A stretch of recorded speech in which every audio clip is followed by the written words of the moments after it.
Good morning and welcome back to the morning briefing. It's Thursday, May 6th, and that's episode 119. I'm your host, Phil Brandt. With me, as always, is your friend and mine and the co-host of the program, Bert Garland, shareholder with Ogletree Deakins. It's our goal to keep you informed so that you can more effectively lead your organization. Good morning, Bert. How are you this morning? Good morning, Phil. It kind of just dawned on me when you said that this morning that it's episode 119. Didn't we just have episode 100 where we celebrated? Oh, we did. I mean, and we continue to grow and expand. And I just want to remind our listeners that if you're not able to listen to us live, you can always download our programs off of our website or wherever you get your podcast from. And it's amazing, Bert. The download portion of our program continues to grow and become more and more popular. So while we are on our way to 150, and when we get there, maybe we'll do something special. But back by popular demand, because we had so many questions come to us on Monday that we couldn't get to, and they continued to flow in after the fact, we were able to bring Jason back on the program.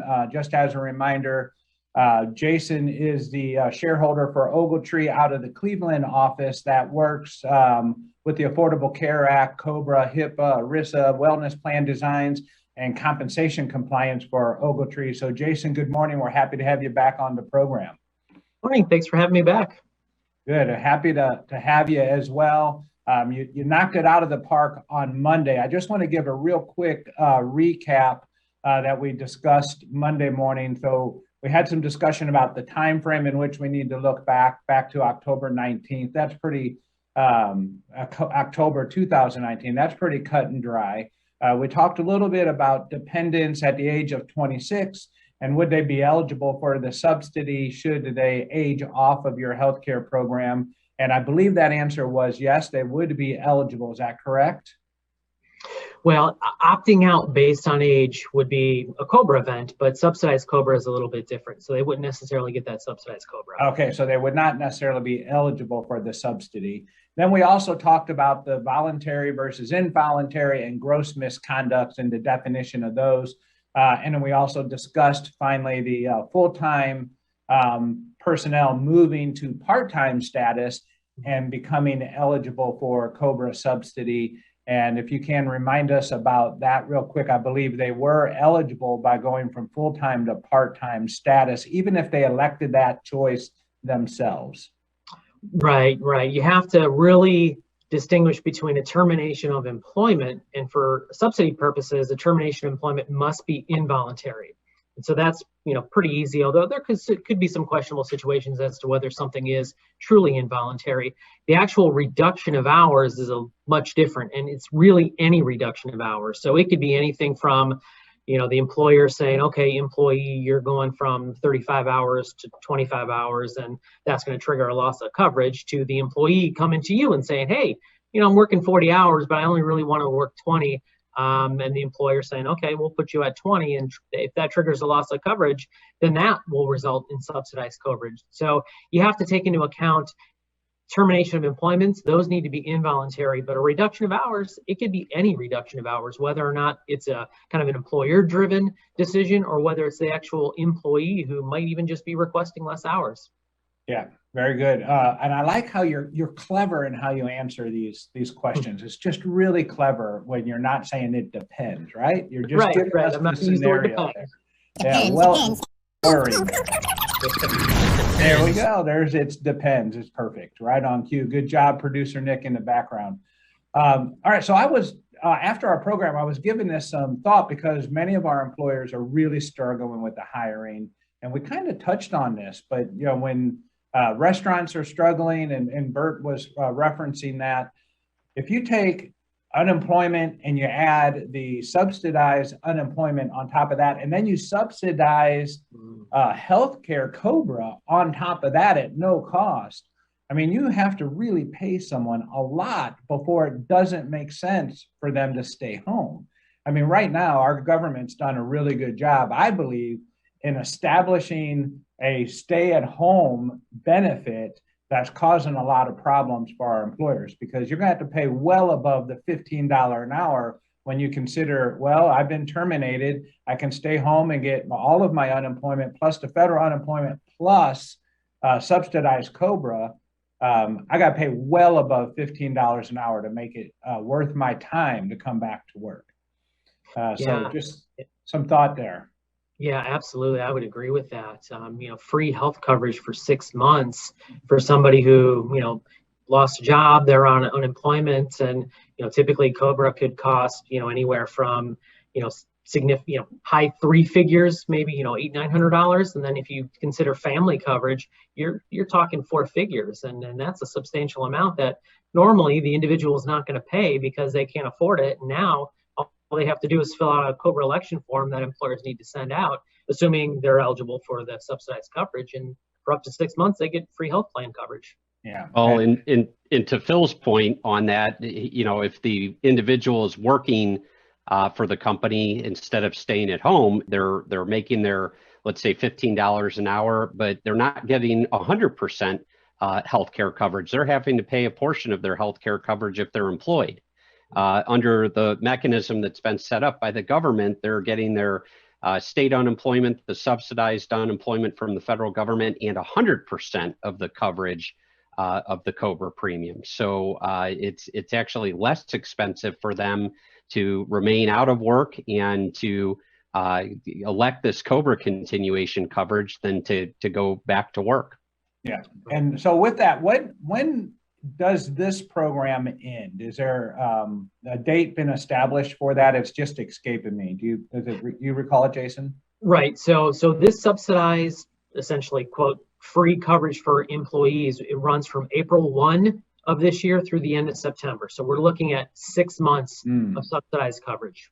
Yeah, that's going to make a tough, long summer for us as we're trying to hire. And I know our members have been taking advantage of all of our recruiting services like never before. It's amazing the request we've had for recruiting.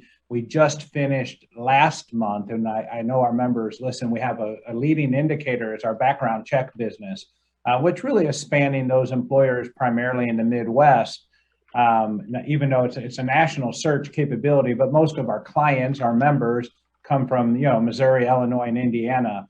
And March was our highest month, our 5th highest month on record. And in April, we exceeded that month. So that tells you how much hiring is going on in the workplace right now. And it's just causing people to struggle. So if you are struggling and you need help recruiting and you're a member of AIM, reach out to your account executive. We have some great services. We'll try and help you with that. But just know that everyone's fighting that same battle right now, and we'll try and help the best we can. But let's get on with more COBRA related questions here. So I have a question that came in from Melanie that we didn't get to. And she's asking this question: for those of us who are public employers, are we eligible for the exact same tax credit amount as private employers? And I know there's a distinction between public and private. Right. But for purposes of the COBRA subsidy, if you're local governmental, state governmental, you are eligible, you're required to provide subsidized coverage, and you're also able on the back end to get credits for it. Now, the process with IRS is something that we're going to need more guidance on. The IRS has, normally for a private employer, they're submitting their forms 941. There's an ability to claim the tax credits there. There's also an additional form if the amount of the credits exceed the amount of Medicare taxes. Because again, that's what we're talking about here is a set off versus Medicare taxes. And so if there's an excess, there's an additional form the IRS has. It's IRS form 7200, where you can get that money essentially sent to you. And so what my expectation is that the IRS is going to update these forms for governmental purposes, so that governmental entities, which may not have the same employment tax, Medicare tax, Social Security tax, all that fun stuff, those requirements for the federal government, there'll be ways for them to pick up and have access to the credits associated with providing the subsidized coverage that they're providing to their employees. Great. So I had another question here from Mary Lou, and so she's asking this: if a person was involuntarily terminated in 2020 and continued COBRA through December and picked up their spouse's plan, who happens to be their employee also, in January. He was actually eligible when they were married in September. I'm not sure I'm quite following this, Mary Lou. What subsidy do we owe him, if any? He has coverage now. Do we owe him anything for the months he wasn't eligible for any other plan? I think she's asking about the retrospective nature of the plan, which I believe there is not a retrospective element other than when you would have become eligible. Right. So if I'm understanding the question correctly, and if there's any follow-up on that, definitely feel free to reach out to me. But you have an individual who had a termination of employment, in the past, way prior to the subsidized period, and then they jumped on to the spouse's plan, which ironically is our plan, the employer's plan. For purposes of this COBRA subsidy, technically speaking, anybody who is in their COBRA window are going to be required, as an employer, you're going to be required to send them the notice. For this person, we kind of have inside information, and we know that the person is covered under another plan, and that plan just happens to be our plan. So I would still send the notice out.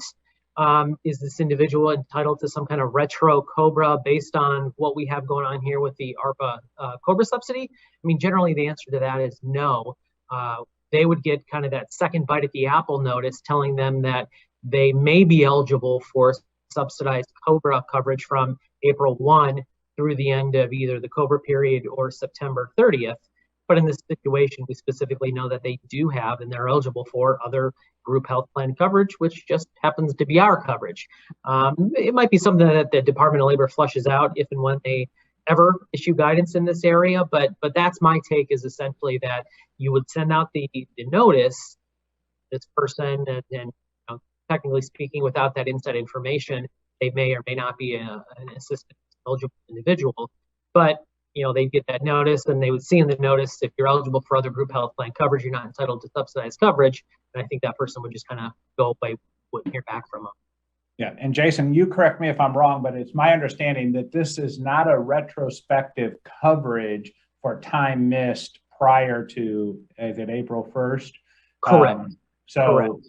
For expenses someone may have incurred in February or March, this doesn't go back and cover those expenses.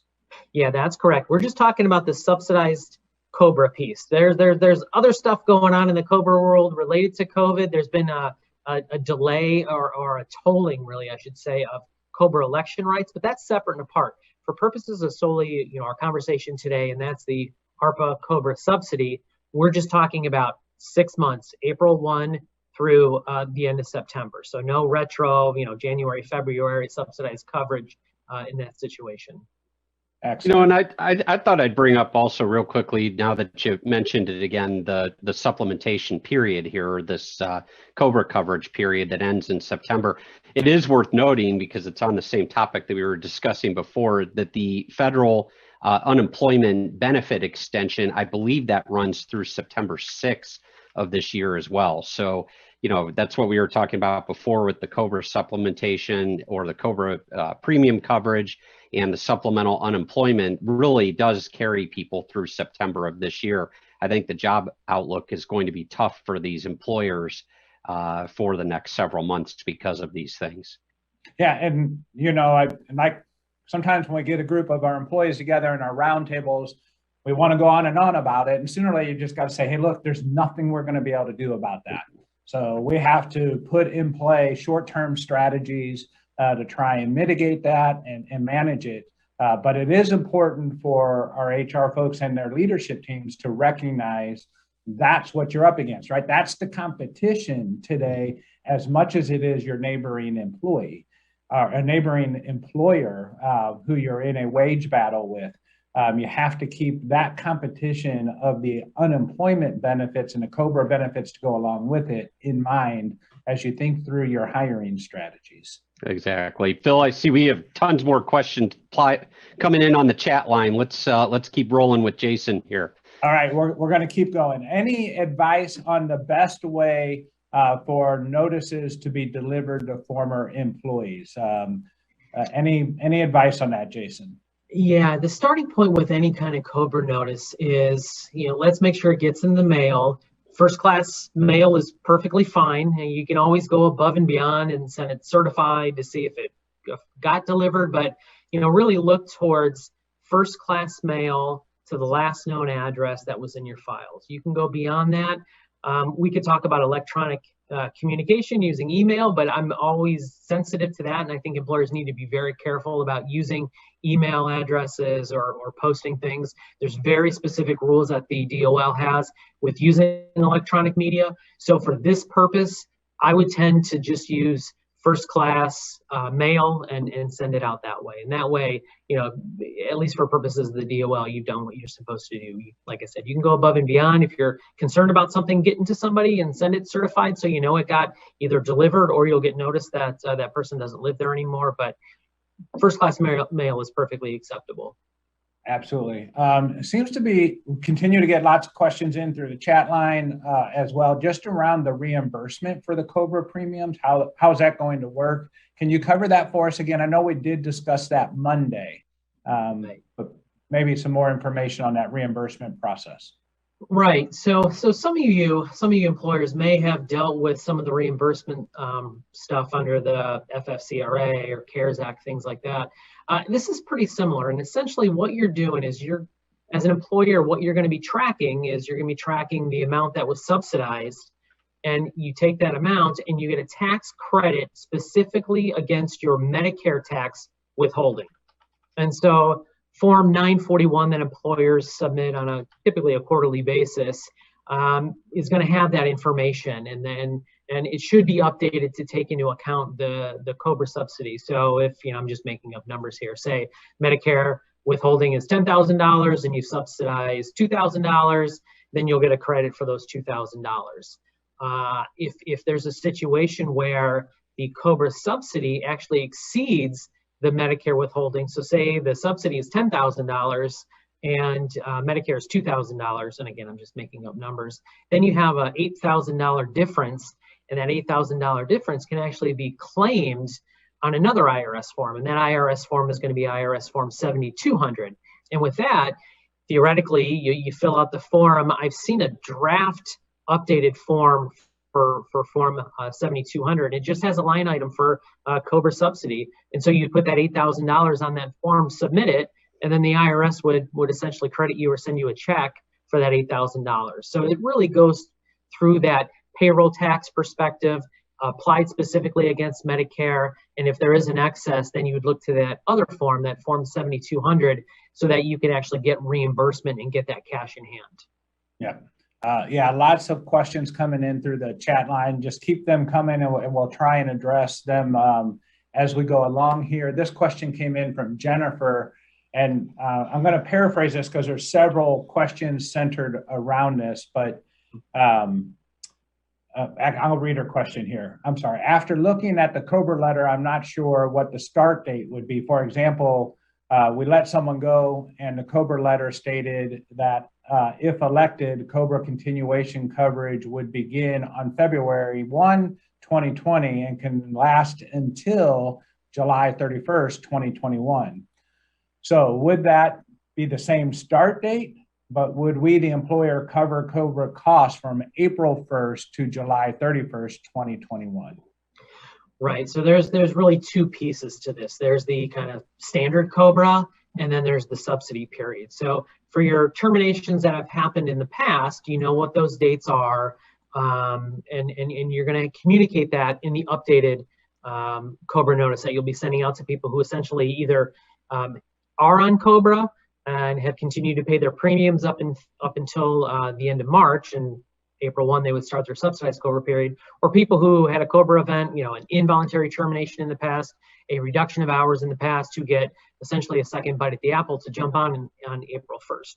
So if you've had somebody who had a involuntary termination of employment or reduction of hours, say, the end of 2019 or maybe sometime in 2020, you would state what that COBRA period is. But for purposes of the subsidy, you're just looking at, okay, there's going to be an opportunity for subsidized coverage from April 1 through, if it's the 18-month period is just a couple months in 2021, then it might be, in this example, through July. If somebody had a COBRA event a few months ago, then that 6-month period would be within the 18 months. So for purposes of the communication now, it's very important to identify what the entire 18-month COBRA period is, and then specifically what their subsidized COBRA period is. It may be the full 6 months. It may be just April if the event was 17 months ago. Yeah, little bit of this and that you got to consider. All right, so I'm going to put together some thoughts because I see 2 or 3 questions coming in on this on the chat line, and people are trying to figure out, and there might be a caution that we advise people on, and maybe you have a safe approach for those people who were involuntary terminated, and we have the belief or some knowledge that they have had other benefit coverage and then became uncovered again. So basically what they're saying is we terminated them, we provided them notice, they either didn't elect the notice or they got another coverage, they got another job, and they now are without that job and without coverage again. Am I obligated to go back to those individuals and invite them into our plan coverage of COBRA? I think that's the essence of many of the questions coming in. And I would assume there's some caution in making the assumption of what we think we know and how we do that. And the obligation might be on more than one employer, but the obligation of truth falls on to the person electing the coverage. Yeah, there's a lot to that question. As an employer, and for purposes of complying with COBRA, for purposes of complying with the COBRA subsidy, I generally recommend employers to, they might hear things through the grapevine. They might hear that, oh, this employee got a job for our competitor down the street, what have you. I don't like the idea of making assumptions for purposes of COBRA compliance, because COBRA failures can get very expensive very fast. So what I would say, recommending to employers that may have heard that an employee got another job somewhere, may be given the opportunity to enroll in some other healthcare coverage, I would still send out those COBRA notices. I would make sure that as an employer, we are fulfilling our responsibility to send out notices to anybody who had an involuntary separation and lost coverage, or who had a reduction of hours and lost coverage, and put it on the employee to make an election. And I mentioned the term before. The magic term here is somebody who is an assistance eligible individual. And so not only do you have to have either an involuntary termination of employment or have a reduction of hours that triggered a COBRA event, but you can't be eligible for other coverage. So that's or have given an opportunity for that other coverage. And I just note that because I like what the IRS, or I should say the Department of Labor, did on those forms, on the COBRA election forms. And that is they not only explain the subsidy to individuals and explain to them the period that it applies, but it also talks about if individuals improperly state that they are an assistance eligible individual. If they would do that and the DOL catches wind of it, the DOL can assess penalties on the individual, and beyond the standard penalties, they can require the individual to reimburse the IRS for the amount of the subsidy. And so I think as an employer, we send out the notices to the people who had the events, and then the individuals are going to make their elections. Hopefully the individuals are truthful. Theoretically, there could be somebody who is not truthful and had an opportunity for this other coverage, and they choose to check the boxes so we get subsidized coverage through us, our entity. But the DOL has ways to push back on those individuals, and they'll likely to do some auditing to make sure that individuals who elected it properly were entitled to the subsidy. So, in my experience, I've only found people not to be truthful in dealing with human relations just a couple of times, right? Just a couple of times.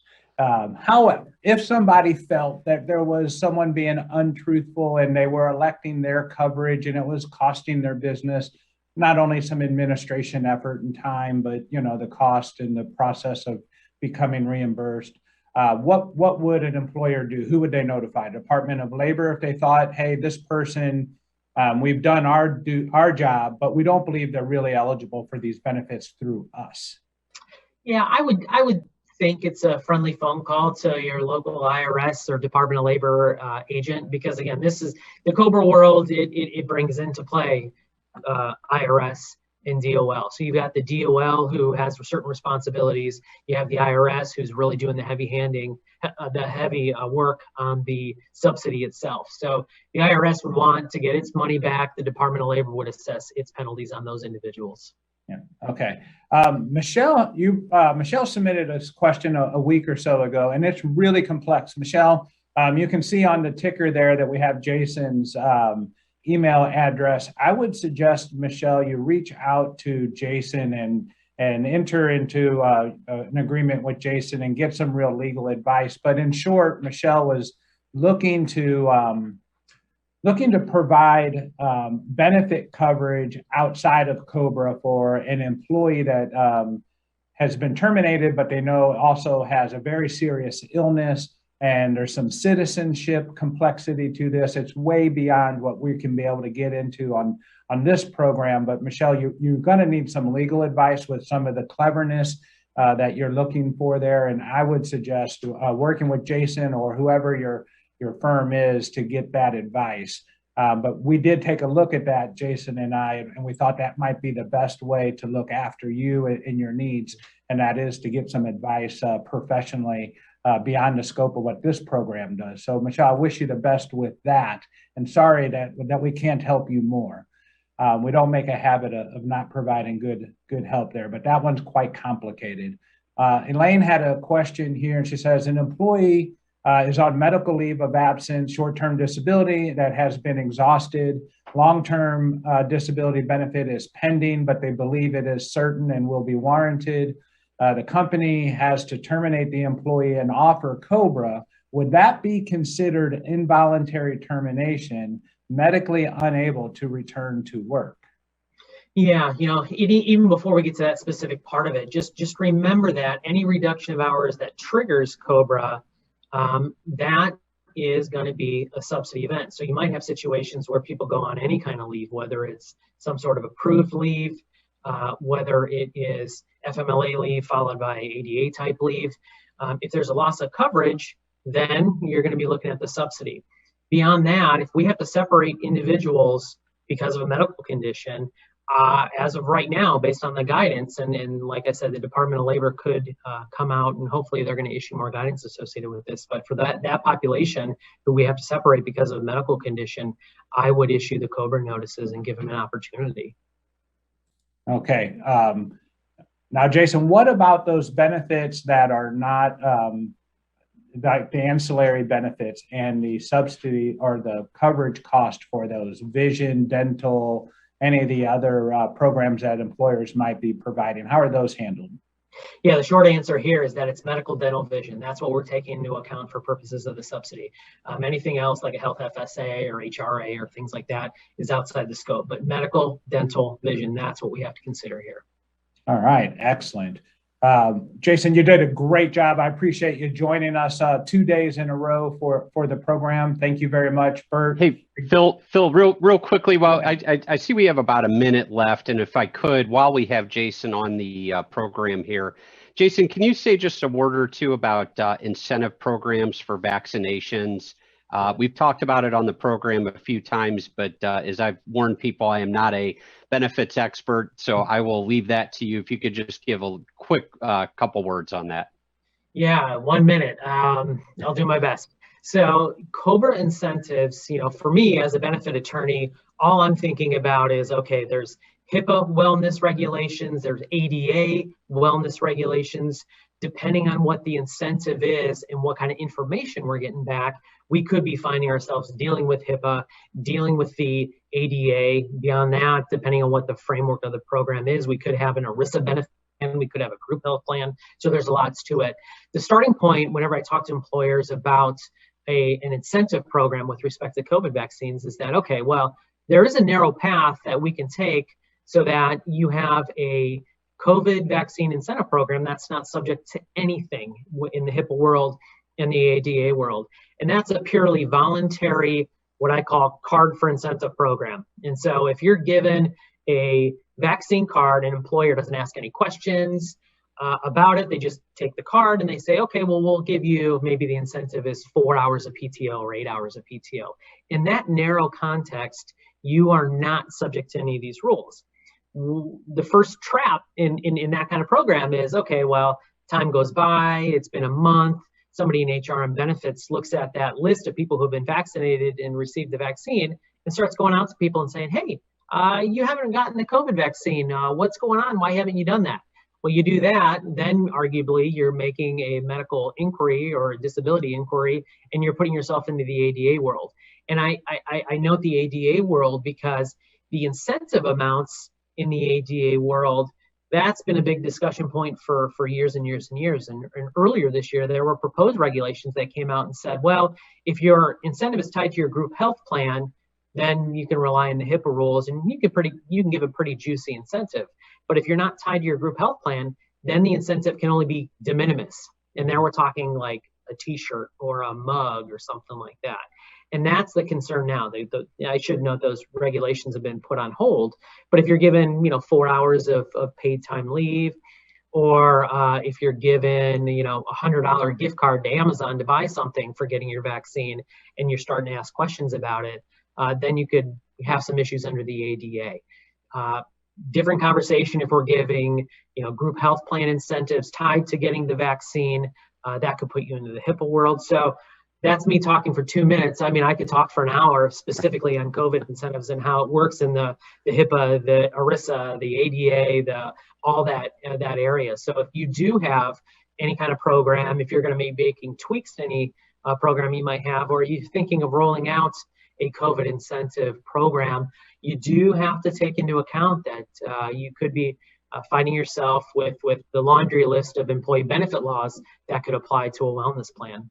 So what I heard you say is you cannot hand out green shirts that say I've been vaccinated, red shirts that say I have not. Yeah, I'm not sure if that's a great idea. Right. All right. Excellent. Jason, thank you. You can join us back here on Monday. Bert and I will take your questions.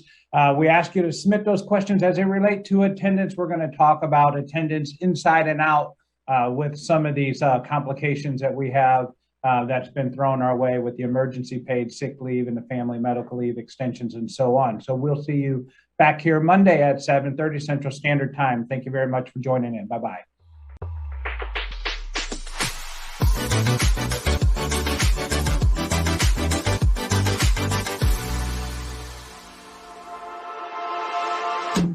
Tell your story, promote your products, communicate with your employees and customers vividly, dynamically, and powerfully.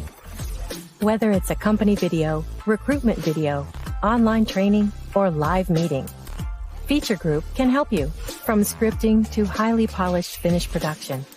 Whether it's live or on demand, we have the skills and equipment to wow your audience and drive your message home.